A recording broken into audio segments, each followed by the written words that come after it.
I'm Gaio, the chivalrous chauvinist, and today you're in for a treat. This is going to be a longer episode, and as you can see, if you're watching, I'm not naked, just don't have a shirt on. I don't have my earrings in, or my little clacky bracelet. I want to show you that I'm going to be a little more vulnerable and open myself up to you, be more honest, at least about my personal stuff.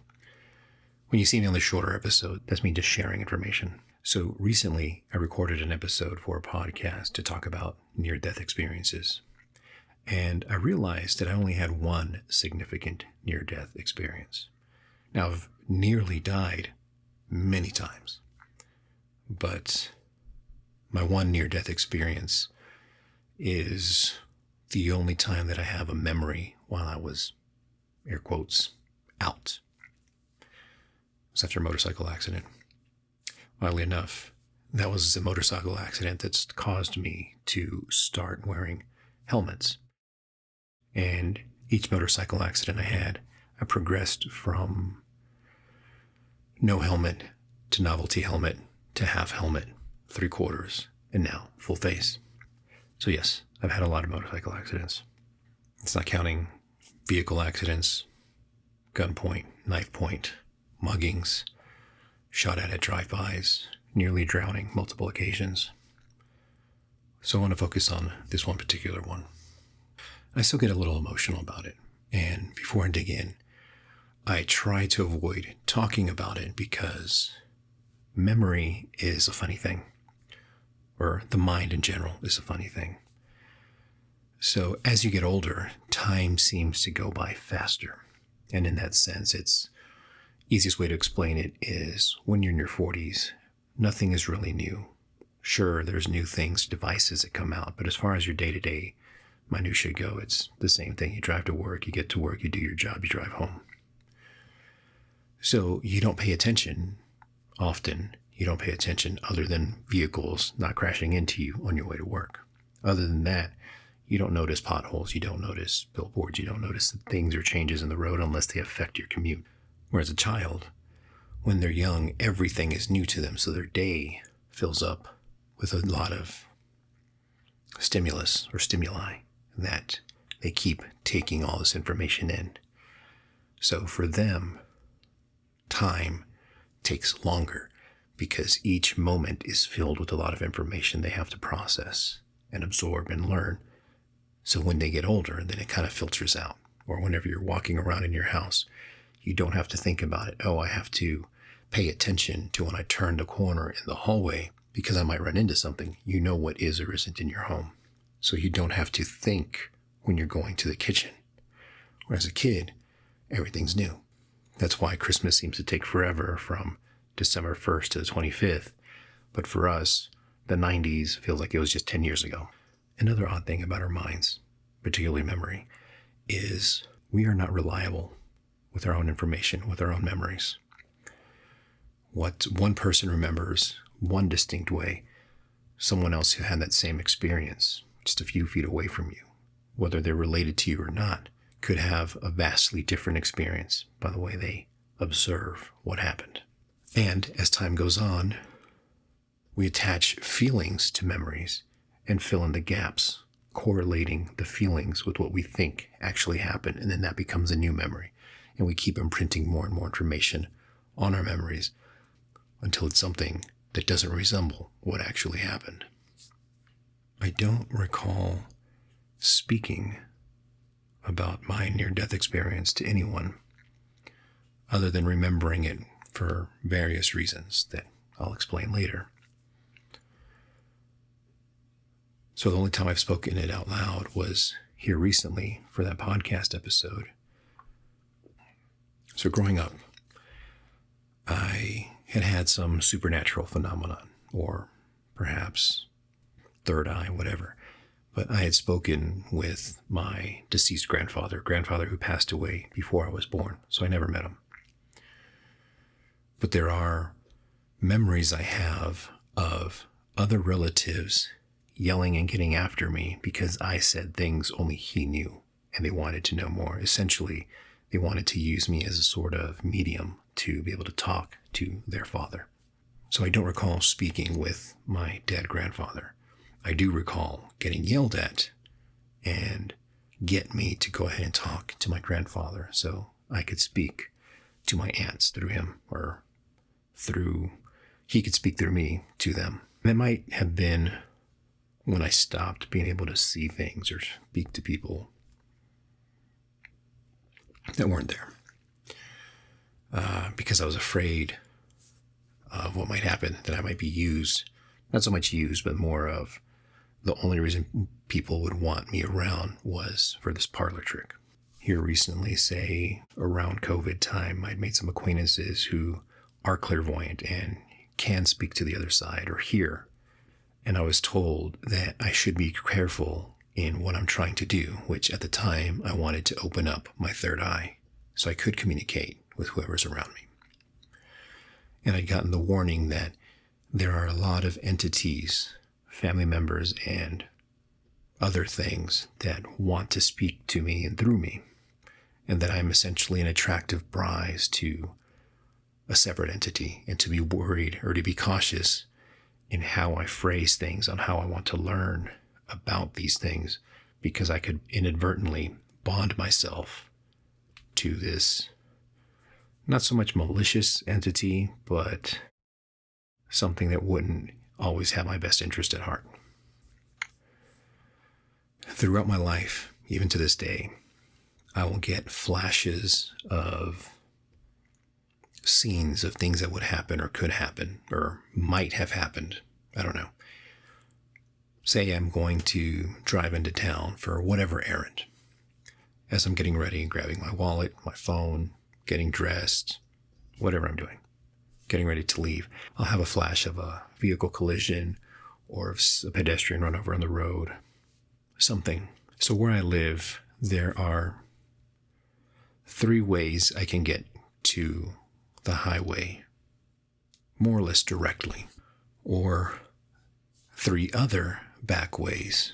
So instead of going for the closest main road, I weave my way to the other main road. So essentially there's 6 ways for me to get into town. And there are times where I'll have a flash of something at an intersection. And so instead, I go a different route. Or I drag my feet, I take longer, I finish my cup of tea, or I'll finish a pib that I'm drinking, or I'll find something to do around the house, let the dogs out and wait for them to come back in before I put them up to leave. Essentially, dragging out the time that I would have left and walked out the door. And it's not often that I get these visions. I would say once a week, maybe twice a week. And in the past 5 years that I've kind of paid attention to this, living in Reno, I think I might have seen 5 accidents, 1 a year, or collisions, or dense traffic on the freeway, or major backup on one of the thoroughfares, because when I go run my errand and come back, for example, I would take the long way to the farther thoroughfare to get to the highway because there's a UPS store there. And instead of weaving my way back to my house through the long way, I hop onto the highway, come to the main thoroughfare. And there was an accident, more or less, where I envisioned something happening or had a feeling of something happening, and the traffic is backed up on that thoroughfare. So maybe it just helps me avoid traffic, or maybe it helps me avoid getting into vehicle accidents. Whatever it is that these visions give me, I tend to listen to them. In my 30s, I wouldn't see things. It would be more of a feeling, a push. Imagine if you've ever walked through a turnstile, that resistance you feel when you first try to walk through. So that's the sensation I would feel, but in my chest, kind of a bit of a pressure if someone just kind of put their hand on my chest to keep me or make me recognize that that's not a direction I should go in. So what happened? One particular day, 2010, 2005, it was warm enough to ride my motorcycle to work. For whatever reason, I was going to leave work early that day. I just made up in my mind, I'm going to sneak out of work early. And as an electrician, at least for the company I worked for, we didn't have to punch in because it was possible to leave work early and still get paid for the whole day. Now, I don't recall why I wanted to leave early. It could have been to go hook up with some random girl. It could have been to get home to watch a movie. I don't recall why I wanted to leave early. I just know that every time I thought, yeah, I'm going to leave early today, or how can I sneak out of here? Because on a motorcycle, it's kind of hard to sneak out. Every time I thought that, I felt that pressure on my chest. Don't. And so at one of the breaks, I walked my motorcycle from where I parked it, which was near the front entrance, and I walked it over to the exit gate as close as I could to there. So around 2 o'clock is when I made my break and got to my bike, and instead of starting it, I walked it out of the gate, down the road, probably half a block, and then started it there, away from the work site, and took off. The last thing I remember is being at a red light, or rather, the light turning green and me riding off. The rest of what happened in the real world, I only know from the police report and from eyewitness statements, because there was a lawsuit attached to this. Leaving this traffic light, I was on a 3-lane road. Because I was on a motorcycle, I was able to accelerate the fastest and be at the front of the pack of all the vehicles leaving or taking off for the green light. About a quarter mile from the light, there was a tractor trailer that was turning in to make a delivery.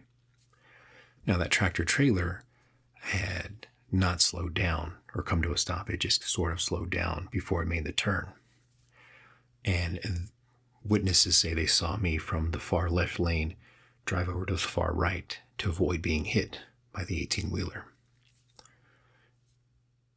My guess from the information is the 18-wheeler was trying to beat the pack of cars coming from the traffic light to make his delivery. And in paying attention to the cars, he didn't see me. One of the eyewitness statements said it looked like I tried to jump off of the bike before the impact, but somehow I got pinned and was slammed to the ground. And the thing that stands out is, to the witness, it looked like a cartoon where a character would grab another and just slam it back and forth like a rag doll. That's what it looked like. Someone grabbed my leg and slammed me into the ground. Another eyewitness said it looked like I was levitated and then slammed to the ground. And it doesn't make sense to her. I was doing about 30 or 35 miles an hour, accelerating, trying to pass the 18-wheeler. That speed, it was determined by skid marks and the whole police investigation part. The crazy thing is, the expectation was that I would have been plastered into the grill of that 18-wheeler, the front end of it. But I was on the ground with my foot pinned by the rear wheel of my motorcycle. So for me, I only recall the light turning green and then waking up hearing a woman screaming, "Oh my God, he's dead, he's dead, he's dead." And that woman was standing a few feet away from me. So from the point of impact to the time I woke up,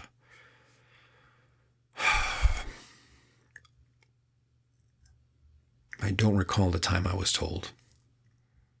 Again, these are eyewitness statements. It could have been anywhere from 1 minute to 5 minutes, the time for the traffic to stop, someone to get out of their car and scream that I'm dead. When I heard that, when I woke up and I shot up and started walking around, I thought I had ran over someone, or somehow we pinned someone and killed them. So that was my fear. When the EMTs arrived, it took them a moment to treat me because they didn't know where the body was or who they were supposed to be taking care of or who to treat. So in that minute to 5 minutes that I was out, and here's where things are going to get weird and fuzzy. There were several instances where it felt like two things were happening at once. And for me, for my mind, the way to process it now is I think one thing is something that I experienced, and the other is a feeling I had. And so it's seeing and feeling together is the only way I can try to explain what happened. And I'm a little bit nervous again to try and talk about this, to explain what happened, because I have feelings of nervousness kind of floating up. And not that I'm trying to suppress them, I just want to acknowledge them and let you know why I may seem or sound incoherent. My near-death experience, what I felt, what I saw, is blackness. And in that blackness, there was a speck of light. And it wasn't a come into the light tunnel. It was a light that was like a flickering CRT. Particularly, this one looked more like an 80s television. And it sort of got closer and then stopped. And it seemed in that instance, in that realm, in that space that I was at, that it was about 2 football fields away from me at a slight angle. So it wasn't directly in front of me. It was a hair off to my left shoulder. So I traveled this 2 football fields-ish distance in under a second. It felt as though, if you're watching my hands, I went from here to here in that speed. At the same time, I wasn't directly focused on the television. I was surprised at how fast I was moving, or at least how fast it looked like I was moving. But as I looked off to my sides or peripherally, it felt like I was floating through air slowly. I could have walked the distance faster than the way it felt I was traveling. So this is those 2 things at once that don't make sense. Once I got roughly arm's length from the television, it was a little closer than that. It was probably not a full arm's length, but elbow length distance away. I could see that the television had not a kaleidoscope, not a mosaic, multiple squares in there. There was playing videos. So kind of like a television control room where you see a bunch of movies or videos playing or showing. But in this instance, it was inside the CRT screen videos. Actually, if you've seen The Matrix, where Mr. Anderson meets Agent Smith, and they kind of zoom in onto multiple video screens, it was something similar to that. Each one of those video screens was showing different things that had happened in my life, as well as different movies I had seen in my life.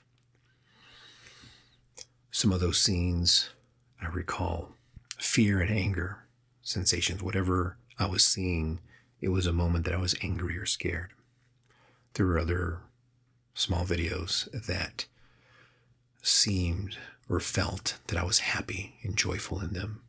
Others were just monotonous, taking a test in school or walking in line at school to go use the restroom, just monotonous things. The weird thing is, in hindsight, it feels like that was my version of seeing my life flash before my eyes. And again, this is one of those 2 things at once. All of those videos,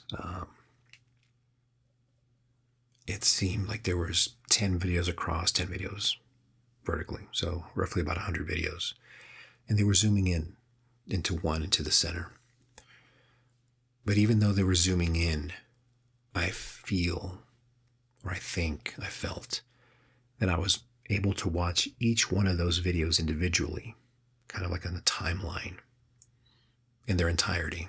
So I felt like I was watching the entire day of each one of those videos, or the entire scene that happened, whether it was a few minutes or a few hours, on all of the videos and all of the movies. But I was able to also focus on one, and that one video does not make sense. I cannot explain it. I cannot even, all I can say is that it was weird. The best thing I can describe, if I can even describe it, the video that I was zoomed in on was kind of like a Salvador Dali painting come to life, but real, not a painting not CGI, because this is long before any type of CGI that's believable.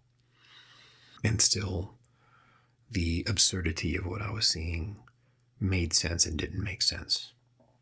Like, I understood there was a message there in the moment, but it doesn't make sense if I try to explain. So from the time I noticed a speck of light speeding across to this television, being able to zoom in and see what's going on the television, and then hearing this woman yell, "Oh my God, he's dead, he's dead, he's dead." In real life, 1 to 5 minutes. When I woke up, I felt exhausted because it felt like 2 weeks, and I don't mean 2 weeks getting up, going to work, going to sleep. I mean, it felt like over 300 hours had gone by. And it was just this weird exhaustion that I felt. And the only thing that had happened, well, at the time, the only thing that was visible was I had a small cantaloupe for a hand. My hand had swollen up, and a gash over one of my eyes. Later, I found out, years later, that I had broken the root of 3 teeth, split another one, a hairline split. I think I felt the chip that same day, one of the teeth that I chipped. But over time, and of course this is why I started wearing helmets, though I should have started with full face, is how I ended up ruining my front teeth, because each motorcycle accident I ended up cracking, chipping, and eventually breaking my teeth. Anyways, when I came to, the only thing I recall, or the only thing I feel that I recall, was I saw a light, I saw a television. So it wasn't a tunnel of light, it wasn't this near-death experience that changed the way who I was or changed how I saw the world. It was just something that at the time felt like I saw this light, but I didn't die, so I didn't go into it. Everything's fine. Years down the road, as I sought out self-improvement and started reflecting on things, particularly after 2011, when I discovered that I'm an intercourse addict, working through things through therapy and various methods, I would try to find the root cause of a lot of my feelings, a lot of my traumas. And in searching for myself in the past, I kind of stumbled into my near-death experience memory that I didn't really remember. And because I understand how memories work and how the mind is flawed in that sense, I avoid going back to it so that way I don't attach things to the experience. And of course, there's not too much to add to seeing a television with a lot of videos in it.